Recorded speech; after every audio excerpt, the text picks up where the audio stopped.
Abandoned son buys father's bankrupt company with chocolate coins. At the family meeting, his decision involving a parrot leaves everyone speechless. Hello, welcome. Leave a like, subscribe, activate notifications, and enjoy this story. In a twist of fate that defies imagination, a young black entrepreneur's audacious bid with chocolate coins sets in motion a series of events that will unravel decades of family secrets. As the prodigal son returns to claim his father's crumbling empire, an unexpected feathered friend becomes the catalyst for revelations that will leave you questioning the very nature of family, forgiveness, and the sweet taste of revenge. Marcus Johnson stood at the entrance of Sweetville, the once thriving chocolate factory that had been the pride of his hometown in suburban Chicago. At 32, he was a far cry from the wide-eyed boy who used to peer through these same gates, dreaming of the day he'd work alongside his father. The factory's faded sign creaked in the autumn wind, a haunting reminder of broken promises and shattered dreams. 25 years had passed since that fateful night when Marcus's father, Robert Johnson, had walked out on his family, leaving behind nothing but a half-eaten bar of chocolate on the kitchen table. The memory still burned in Marcus's mind, as bitter as the darkest cocoa. "You sure about this, man?" Marcus's best friend and business partner, Jamal, asked, breaking the silence. Marcus nodded, his eyes never leaving the dilapidated building. "I've never been more sure of anything in my life." The two men made their way to the courthouse, where the auction for Sweetville was set to take place. As they entered the bustling room, Marcus felt the weight of the duffel bag slung over his shoulder, a bag filled not with cash, but with thousands of chocolate coins he'd collected over the years. Each coin represented a moment of his life. Birthdays spent alone, Christmases without a father, graduations where an empty chair spoke volumes. But they also represented his resilience, his determination to succeed despite the odds stacked against him. As the auctioneer called the room to order, Marcus scanned the crowd. His heart skipped a beat when he spotted a familiar face. His father, Robert Johnson, looking older and worn, sitting in the back row. Their eyes met for a brief moment, and Marcus saw a flicker of recognition, followed quickly by shame. "Lot 127, Sweetville Chocolate Factory," the auctioneer announced. "We'll start the bidding at $500,000. The room fell silent. The once great Sweetville reduced to a $500,000 opening bid. Marcus took a deep breath and raised his hand.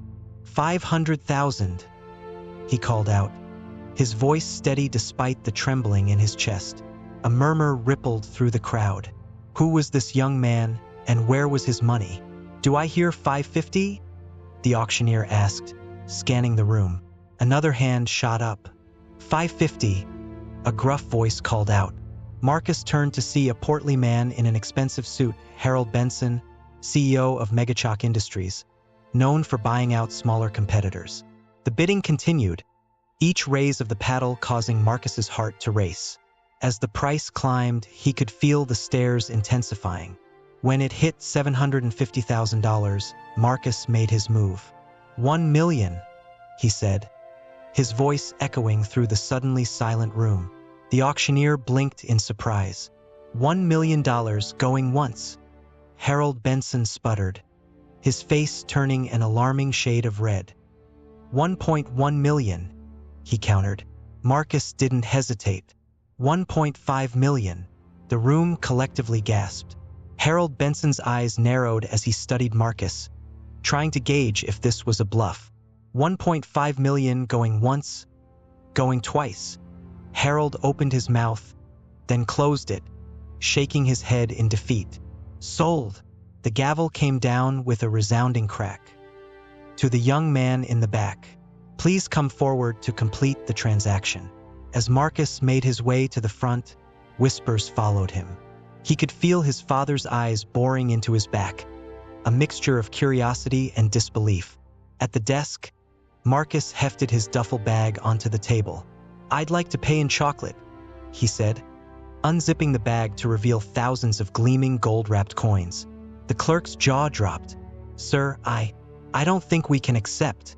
"Check the fine print," Jamal interjected, sliding a document across the table.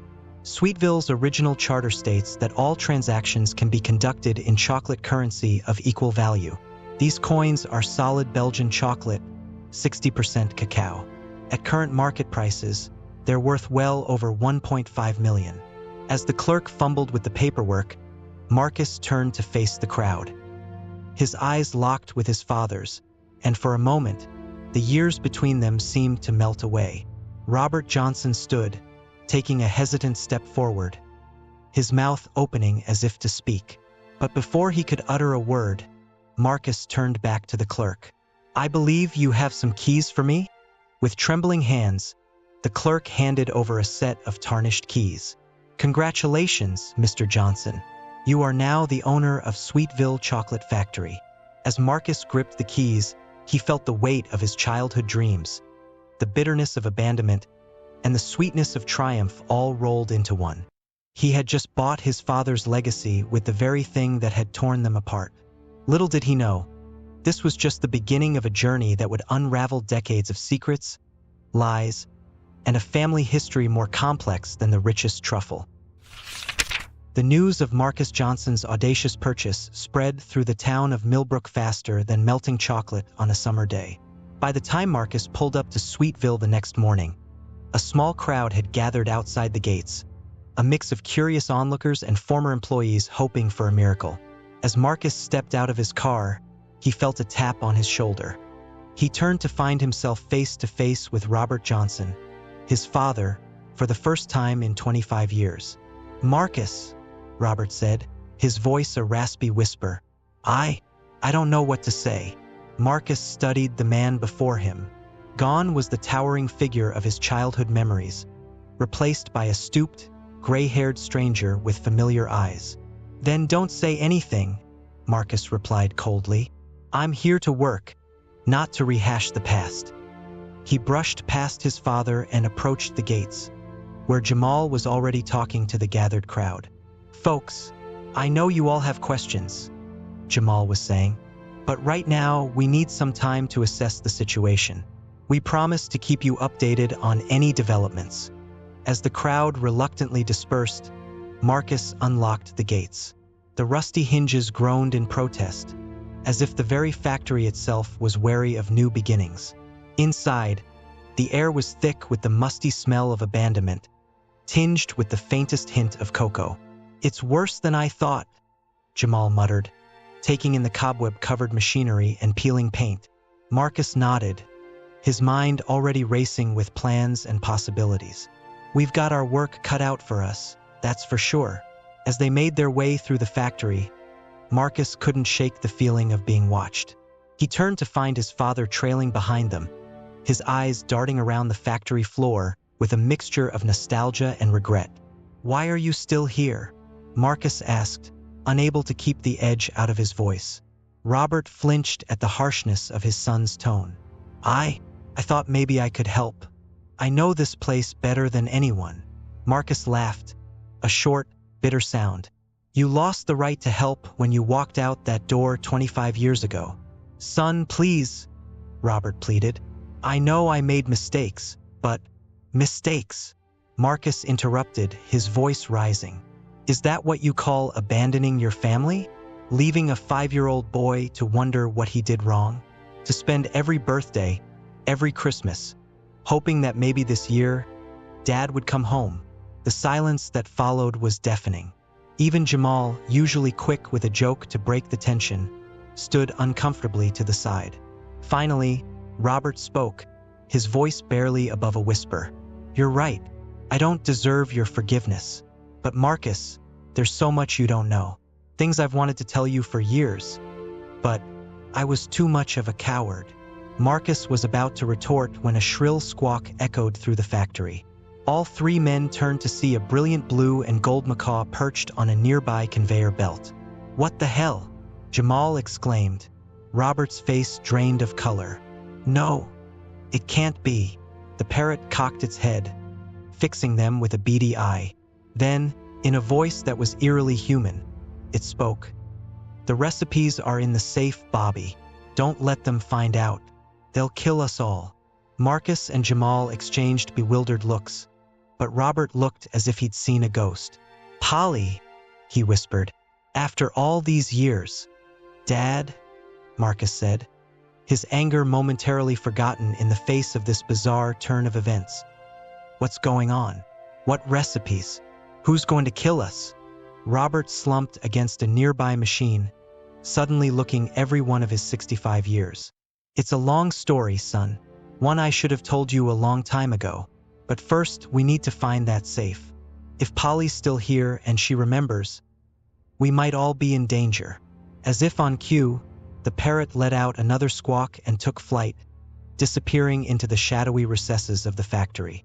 Marcus looked from his father to the spot where the parrot had vanished, then back to Jamal, who shrugged helplessly. In the space of a few minutes, his straightforward plan to revive Sweetville had turned into something far more complex and potentially dangerous. "All right," Marcus said, making a decision. "You've got one chance to explain everything. But first, we're going to find that bird, and we're going to find that safe. And Dad," he fixed Robert with a hard stare, "if I find out you're lying to me again, you'll wish you'd never set foot in this factory." As they set off in search of Polly and the mysterious safe, Marcus couldn't shake the feeling that he'd just bitten off far more than he could chew. The bittersweet taste of victory was rapidly being replaced by something far more complex. A flavor that hinted at long-buried secrets, unexpected dangers, and the possibility that the true cost of reclaiming Sweetville might be higher than he ever imagined.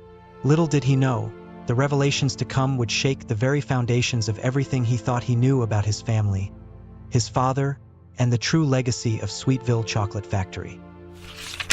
The search for Polly and the enigmatic safe led Marcus, Jamal, and Robert deeper into the labyrinthine bowels of Sweetville.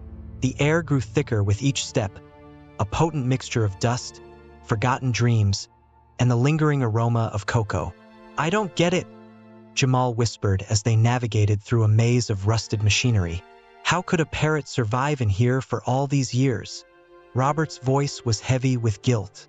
Polly wasn't just any parrot. She was special. Enhanced, you might say. Marcus stopped in his tracks, turning to face his father. "Enhanced? What does that even mean?"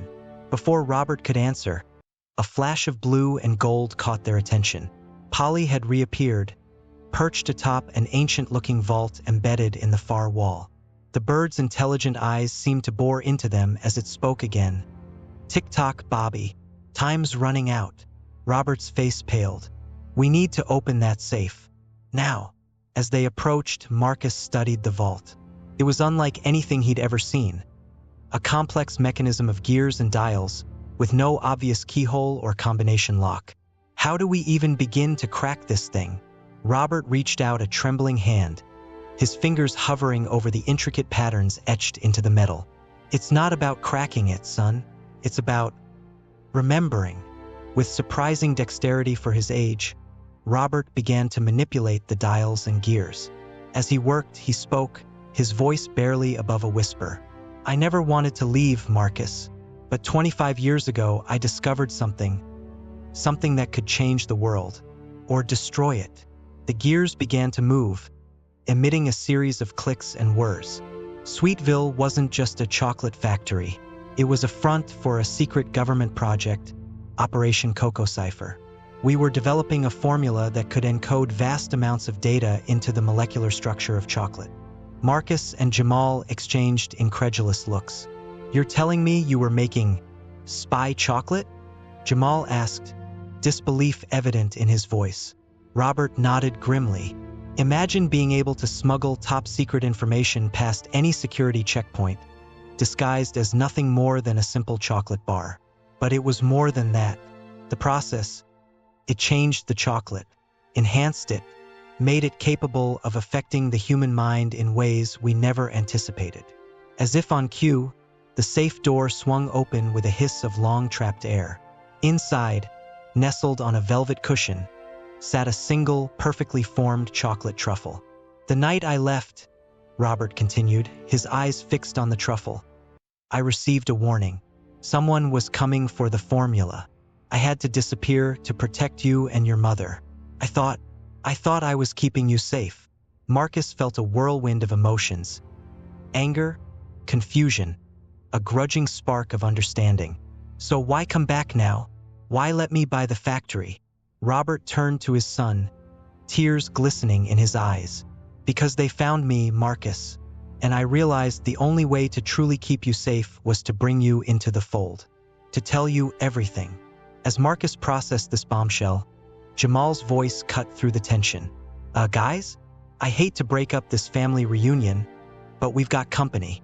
Through the dusty windows, they could see a group of black-clad figures approaching the factory, their movements precise and purposeful.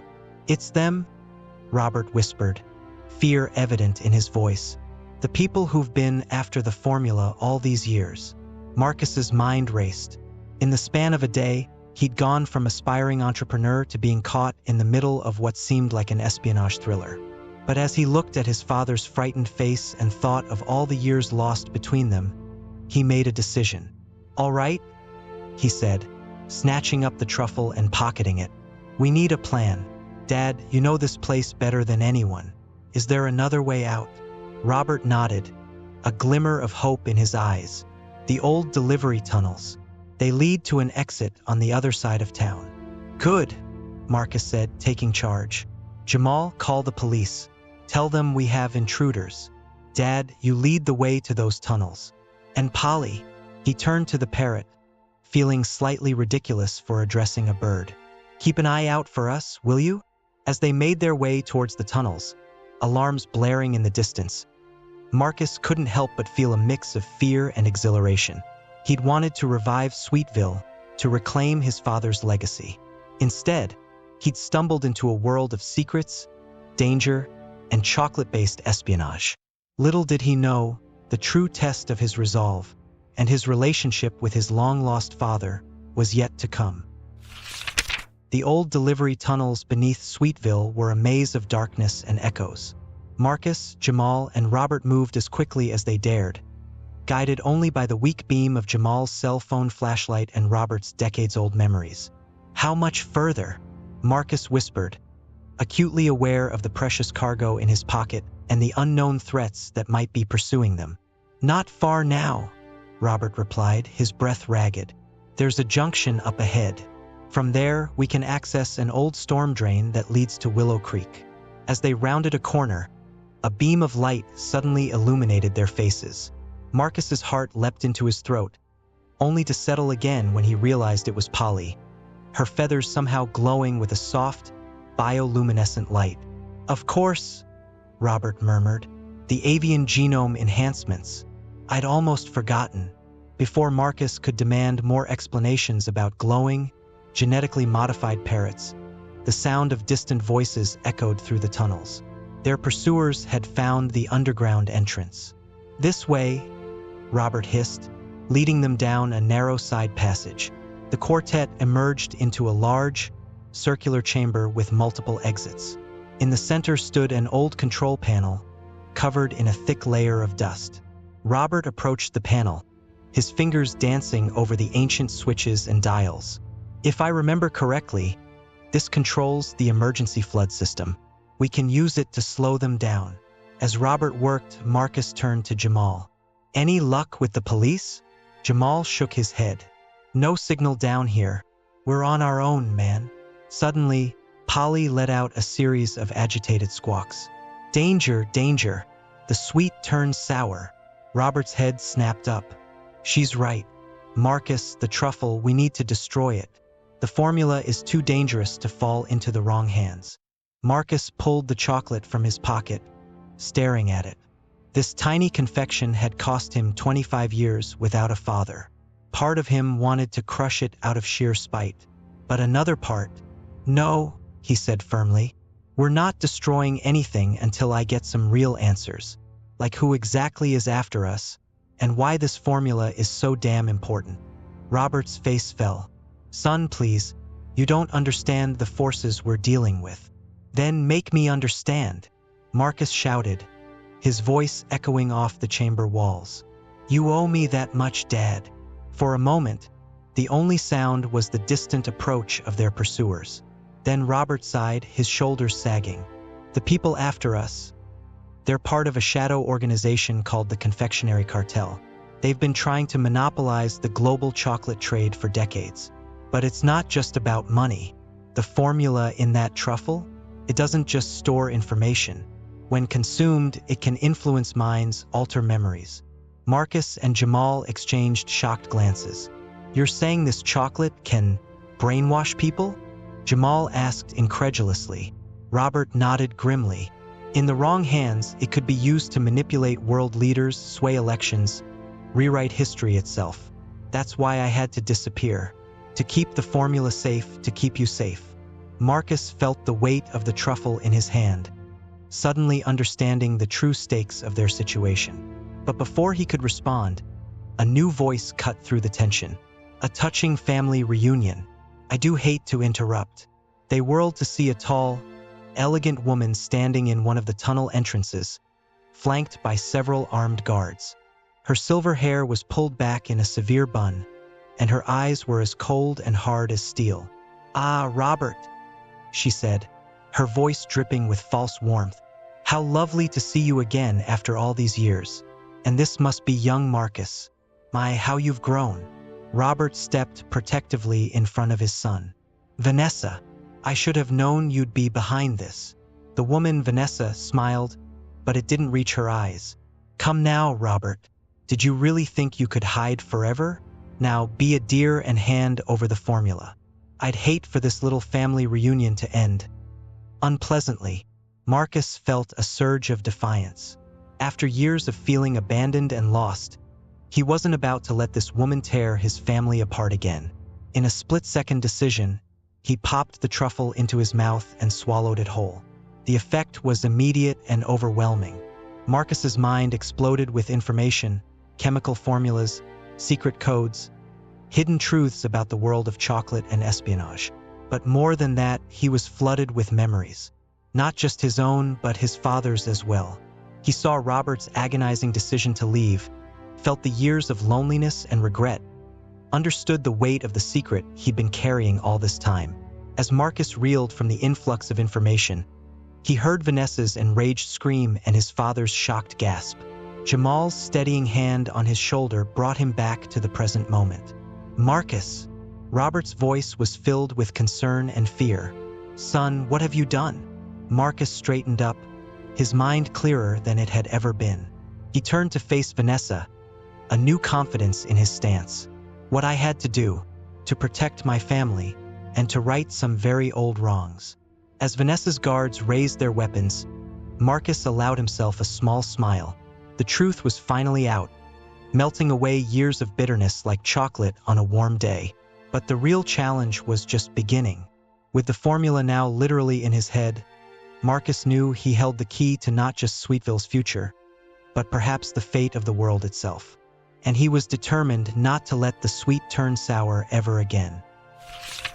The tension in the underground chamber was palpable, thick as ganache. Marcus stood his ground, the effects of the consumed truffle still coursing through his system. Memories, formulas, and secrets swirled in his mind like a cosmic chocolate fountain.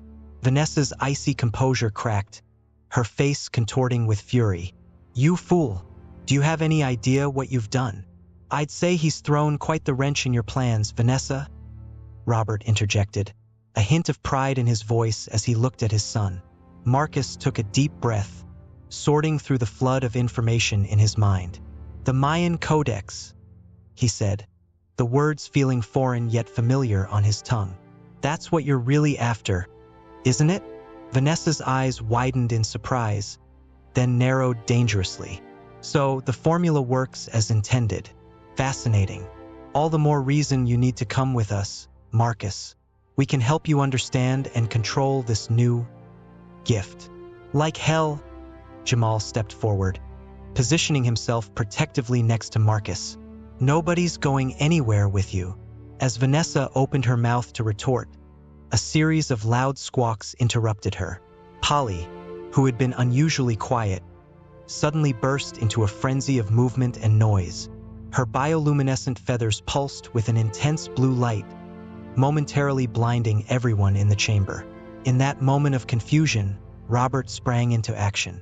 He slammed his hand down on the control panel, activating the emergency flood system. Water began to pour into the chamber from hidden vents, rapidly rising around their ankles. "Run!" Robert shouted, grabbing Marcus by the arm and pulling him towards one of the tunnel exits. Jamal followed close behind, with Polly swooping overhead, her glowing form illuminating their escape route. As they splashed through the rising water, the sound of gunshots echoed behind them, followed by Vanessa's enraged screams. But the flood was doing its job, slowing down their pursuers and buying them precious time. They emerged from the tunnels into the fading light of dusk, finding themselves on the banks of Willow Creek at the edge of town. Gasping for breath, they paused to regroup. "That was some quick thinking back there, Dad," Marcus said between gulps of air. Robert managed a weak smile. "Guess some of my old instincts are still intact. But Marcus, we need to talk about what you did. Consuming that truffle. It's changed everything." Before Marcus could respond, Jamal cut in. Guys, I hate to break up the father-son bonding, but we've got bigger problems. Like, where do we go from here? And what the heck is this Mayan Codex thing?" Marcus closed his eyes, sifting through the wealth of information now at his disposal. It's not just a what, it's a where. The Mayan Codex is a place, a hidden facility somewhere in the rainforests of Guatemala. It's where the original formula was developed, using ancient Mayan chocolate-making techniques combined with cutting-edge technology. Robert nodded solemnly. "I was there at the beginning, before I realized how dangerous it all was. The Codex is the source, the key to everything. If Vanessa and her confectionery cartel get their hands on it, game over," Jamal finished. "World domination through mind-controlling chocolate. Man, and I thought my family reunions were weird." Despite the gravity of the situation, Marcus couldn't help but crack a smile at his friend's quip. But the moment of levity was short-lived. In the distance, they could hear sirens approaching, whether friend or foe. They couldn't be sure. "We need to move," Robert said urgently. "I have a safe house not far from here. We can regroup there and figure out our next move." As they set off, keeping to the shadows of the creek bank, Marcus felt a strange mix of emotions. Fear and excitement warred within him, alongside a newfound understanding of his father. The bitterness that had defined their relationship for so long was starting to melt away, replaced by a shared purpose. "Dad," he said softly as they walked, "I think I understand now why you left, what you were protecting us from. I'm not saying I forgive you entirely, but I get it." Robert's eyes glistened with unshed tears. "That means more to me than you know, son. And I promise you, once this is all over, I'll spend the rest of my life making it up to you." Polly, perched on Jamal's shoulder, let out a soft coo. "Family sweet, danger bitter. Find balance." Marcus nodded, a determined set to his jaw. "The parrot's right. We've got a long road ahead of us, but we're in this together now." As they made their way through the gathering darkness, Marcus knew that their adventure was far from over. The secrets of Sweetville, the enigma of the Mayan Codex, and the threat of the confectionery cartel still loomed large. But for the first time in years, he felt a sense of purpose, of belonging. The bitter past was giving way to a potentially sweet future, and Marcus was ready to face whatever challenges lay ahead with his reunited family by his side, and the power of the world's most dangerous chocolate recipe in his mind. The safe house turned out to be an unassuming cabin on the outskirts of town, hidden behind a thick copse of trees. As Robert ushered them inside, Marcus couldn't help but feel a twinge of sadness. How many nights had his father spent here, alone, while his family thought he had abandoned them? Once inside, Robert quickly set about securing the perimeter, while Jamal collapsed onto a worn sofa, exhaustion finally catching up with him. Polly found a comfortable perch on a bookshelf, her feathers dimming to a soft, ambient glow. Marcus, however, couldn't sit still. The information from the truffle was still processing in his mind, like a computer downloading an enormous file. Fragments of memories, snippets of code, and flashes of places he'd never been kept surfacing in his consciousness. "How are you feeling?" Robert asked, returning from his security check. Marcus ran a hand through his hair. Like my brain is a blender set to puree. There's so much information, Dad. It's overwhelming. Robert nodded sympathetically. The neural interface of the formula is intense. It was designed to transfer massive amounts of data instantly. But don't worry, your mind will sort it out. You just need time.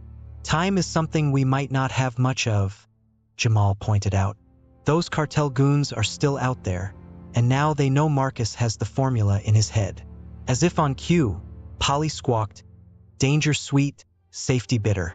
Choose wisely." The room fell silent as they contemplated their next move. Finally, Marcus spoke up. "We need to go to the Mayan Codex." Robert's eyes widened. "Marcus, that's incredibly dangerous. The Codex is heavily guarded, not just by the cartel, but by traps and security systems dating back centuries. It's a suicide mission." "Maybe," Marcus conceded, "but it's also our only chance. From what I can piece together from this information overload in my head, the Codex doesn't just hold the original formula. It contains a way to neutralize it, to end this once and for all." Jamal leaned forward, intrigued. "You mean we could stop this chocolate mind control madness for good?" Marcus nodded. "Exactly. And isn't that worth the risk?" Robert looked at his son, a mix of pride and fear in his eyes. "You're right, but we can't go in blind. We need a plan, resources, allies. I might be able to help with that." A new voice chimed in. They all whirled around to see a petite woman with curly red hair standing in the doorway, a lockpick set in her hand and a mischievous grin on her face. Robert's jaw dropped. "Amelia? But how, why?" The woman, Amelia, strode into the room, her eyes twinkling. "Did you really think I'd let you face this alone, old friend? Besides, someone needs to keep an eye on my godson." Marcus blinked in surprise. "Godson? Dad, who is this woman?" Robert sighed, a rueful smile on his face. "Marcus, meet Amelia Sinclair, my former partner at Sweetville, expert chocolatier, and your godmother." Amelia approached Marcus, her eyes scanning him appraisingly. You've grown into quite the handsome young man. Last time I saw you, you were knee-high to a cocoa bean." As Marcus struggled to process this new development, Jamal chuckled. "Man, your family tree just keeps getting more interesting by the minute." Polly fluttered over to Amelia, landing on her shoulder with a contented chirp. "Sweet ally, bitter past. Future unknown." Amelia scratched the parrot's head affectionately. "Nice to see you too, old girl. Now," she turned to address the group, her expression growing serious. "I hear we have a Mayan Codex to infiltrate and a confectionery cartel to bring down. Shall we get started?" As they gathered around to begin planning their daring mission, Marcus felt a surge of hope. The path ahead was fraught with danger, but for the first time, he felt like he had a real family backing him up, unconventional as it may be. The bitter taste of abandonment was fading, replaced by the sweet promise of redemption and purpose. Whatever challenges lay ahead at the Mayan Codex, Marcus knew that together, they stood a fighting chance. As night fell outside the safe house, the unlikely team of a prodigal father, his determined son, a loyal best friend, a mysterious godmother, and a genetically enhanced parrot began to plot a course that would take them deep into the heart of a centuries-old mystery, and perhaps change the fate of the world's chocolate supply forever. The jungle heat was oppressive, clinging to them like a second skin as they trudged through the dense Guatemalan rainforest. Marcus wiped sweat from his brow, the weight of their mission heavy on his shoulders. It had been a whirlwind week since they left the safe house, a week of clandestine travel, hurried preparations, and crash courses in espionage from Amelia. How much further? Jamal panted, swatting at a particularly persistent mosquito. Amelia consulted her GPS, a frown creasing her forehead. "We should be close. The Codex's exact location is hidden, but according to the coordinates embedded in Marcus's absorbed data, we're in the right vicinity." Robert, who had been uncharacteristically quiet throughout their journey, suddenly held up a hand, signaling them to stop. "Look," he whispered, pointing to a nearby tree. At first glance, It appeared to be just another vine-covered trunk. But upon closer inspection, Marcus could make out faint carved symbols, ancient Mayan glyphs intertwined with what looked suspiciously like molecular structures. "It's a marker," Robert explained. "We used to call them chocolate breadcrumbs, hidden signs to guide those who knew what to look for." As if triggered by Robert's words, Marcus felt a sudden rush of information flood his mind. Images of similar markers, their locations, and their meanings flashed before his eyes. He staggered slightly, steadied by Jamal's quick hand. "You okay, man?" his friend asked, concern evident in his voice. Marcus nodded, blinking rapidly to clear his vision. "Yeah, just more data dump from the truffle. But I think I know where we need to go now."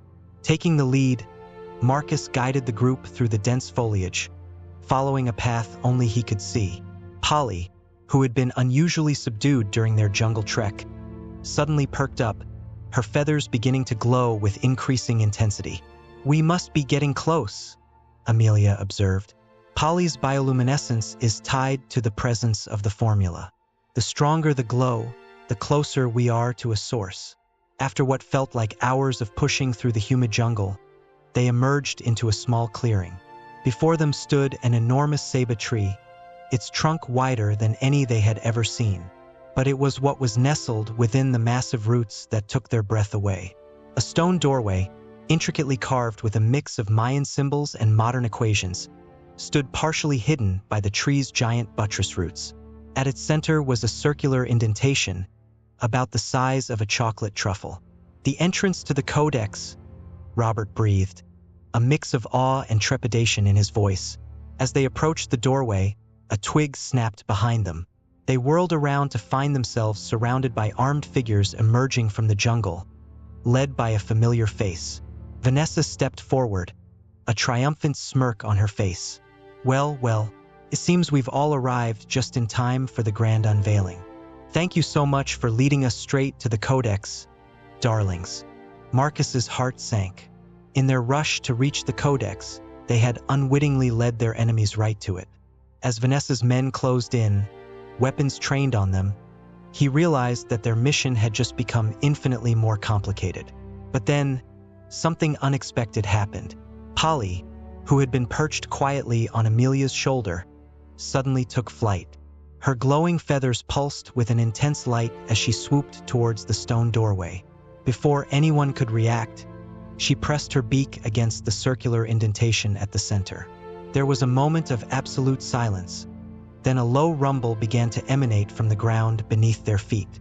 The stone door slowly began to swing open, revealing a dark passageway beyond. In the chaos that ensued, Vanessa shouting orders, her men rushing forward, Robert and Amelia moving to protect Marcus. No one noticed Jamal quietly slipping something from his pocket.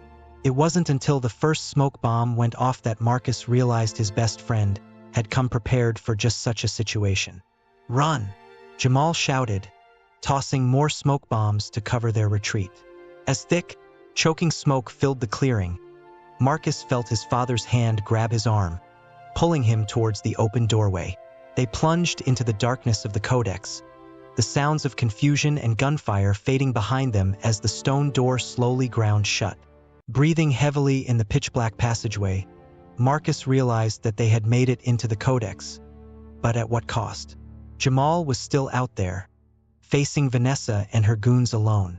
And now they were trapped in an ancient, potentially deadly facility with no idea of what awaited them.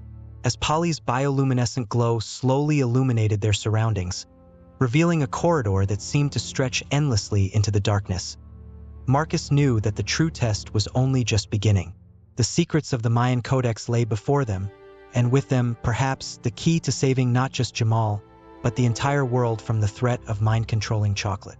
With a deep breath, Marcus stepped forward into the unknown, his reunited family by his side, ready to face whatever sweet or bitter challenges the Codex had in store for them. The corridors of the Mayan Codex twisted and turned like the inside of a giant chocolate swirl. Guided by Polly's ethereal glow and the knowledge swimming in Marcus's head, the group navigated through a maze of ancient traps and puzzles. Each challenge they overcame seemed to unlock more information in Marcus's mind, like pieces of a vast, edible jigsaw puzzle falling into place. "It's incredible," Amelia whispered as they passed walls covered in a mix of Mayan hieroglyphs and complex chemical formulas. "The marriage of ancient wisdom and modern science. It's beyond anything I imagined." Robert nodded solemnly. "And more dangerous than we ever realized. The power contained here, it could reshape the world." As they ventured deeper into the heart of the codex, the air grew thick with the rich aroma of cocoa. Finally, they emerged into a vast circular chamber. At its center stood a towering structure that looked like a cross between a Mayan pyramid and a state-of-the-art laboratory. "The Chocolatl Nexus," Marcus breathed, the name coming to him unbidden. "This is where it all began." But before they could explore further, a slow clap echoed through the chamber. From behind a bank of gleaming machinery stepped Vanessa, flanked by her armed guards. And there, held firmly between two burly men, was Jamal. "I must commend you on your ingenuity," Vanessa said, her voice dripping with false sweetness. "But did you really think a few smoke bombs could stop us? We've been preparing for this moment for decades." Marcus's mind raced, trying to process both the danger they were in and the vast amount of information still unfolding in his consciousness. "Let Jamal go," he demanded. "This is between us and the cartel." Vanessa laughed, a cold, brittle sound. "Oh, my dear boy, this is so much bigger than just the cartel. With the secrets contained in this chamber, we could control the minds of millions, reshape society itself, and all through the simple pleasure of chocolate." As she spoke, Marcus felt something click in his mind. The final piece of the puzzle fell into place, and suddenly he understood the true nature of the Chocolatl Nexus. "You're wrong," he said, his voice steady despite the pounding of his heart. "The codex, the formula, it was never meant for control. It was meant for connection." All eyes turned to Marcus as he stepped forward, his gaze locked with Vanessa's. The ancient Mayans believed that chocolate was a gift from the gods, a way to commune with the divine. The scientists who built this place, they found a way to make that literal. The formula doesn't just store information or influence minds. It has the potential to link consciousness, to foster true understanding between people. Robert's eyes widened in realization. "Of course," he whispered. "That's why I had to leave. I saw a glimpse of what it could do and I was afraid." Marcus nodded, never taking his eyes off Vanessa. "But fear is what twists things. The formula, in its purest form, is about breaking down barriers, not building walls. It's about bringing people together, not controlling them." As he spoke, Marcus felt a surge of energy coursing through him. The knowledge imparted by the truffle was no longer just information. It was becoming a part of him, merging with his own thoughts and feelings. Vanessa's composure began to crack. "Nonsense.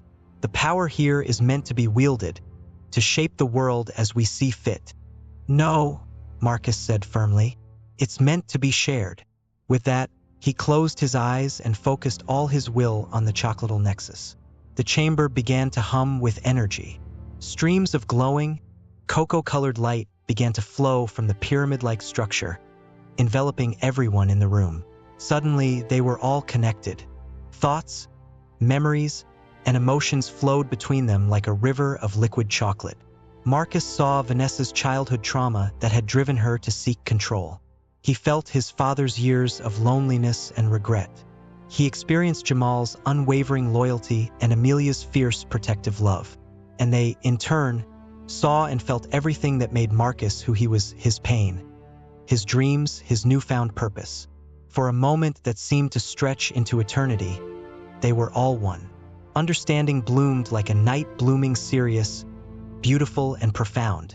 When the light faded and they all came back to themselves, there wasn't a dry eye in the chamber. Vanessa's guards had lowered their weapons, looks of wonder and confusion on their faces. Vanessa herself had sunk to her knees, tears streaming down her face. I never knew," she whispered. "All this time I thought." Marcus knelt beside her, placing a gentle hand on her shoulder. "Now you do. Now we all do." In that moment, surrounded by the ancient wisdom of the Mayans and the pinnacle of chocolate science. They all understood the true power they had stumbled upon. It wasn't about mind control or world domination. It was about connection, understanding, and the simple joy of sharing something sweet. As they made their way out of the codex, decisions were made. The facility would be protected, its secrets preserved but shared responsibly with the world. Sweetville would be rebuilt, not as a front for covert operations, but as a beacon of ethical chocolate production and a center for bringing people together. 1 year later, Marcus stood on the newly renovated factory floor of Sweetville. The air was rich with the scent of chocolate and the sound of laughter. Visitors from around the world came to taste their special blends, chocolates infused with just a touch of the Codex's formula, enough to foster understanding and openness, but never to control.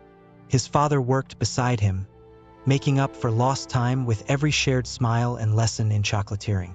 Jamal had become the company's marketing genius, his natural charm perfect for spreading their message of connection through confection. Amelia ran their research division, exploring new ways to use their unique chocolate for good. And Polly, the bioluminescent parrot, had become something of a mascot, delighting visitors with her glowing feathers and eerily accurate fortunes told in rhyming couplets. As for Vanessa, she had turned her considerable skills to helping them navigate the complex world of international chocolate trade, working to make the industry more ethical and sustainable. Marcus picked up a freshly made truffle, admiring its perfect sheen. Inside was a blend of the finest cocoa and just a hint of the Codex's magic, a sweet reminder that even the bitterest of pasts could lead to the sweetest of futures. As he popped the chocolate into his mouth, letting it melt on his tongue, Marcus smiled. Life, he had learned, was like a box of chocolates, but with understanding, love, and a little bit of magic, you could make every piece extraordinary. Thank you for listening until the end. Share your opinion about the story in the comments and let us know which character you liked the most. If this story touched you and you want to hear more, click on the next story appearing on your screen. Leave a like and subscribe to our channel so we can build a great community of people who share emotional stories together. Until the next story.